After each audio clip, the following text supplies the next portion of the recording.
গ্রেফতার করতে গেলে কি করতে হয়? সারা দেশব্যাপী লকডাউন দিতে হয়।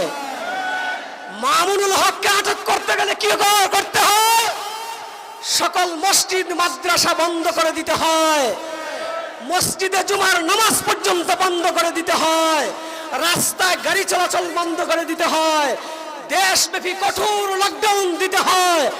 হাজার হাজার পুলিশ নিয়োজিত করতে হয়। হাজার হাজার গাড়ি নিয়ে মামুনুল হককে আদালতে তুলতে হয়। যে মামুনুল হকের সম্মানহানি করতে চেয়েছিলে, চেয়ে দেখো মামুনুল হক আজকে কোথায়? বহু রক্তের বিনিময়ে অর্জিত হয়েছে বর্তমান এই পরিস্থিতি।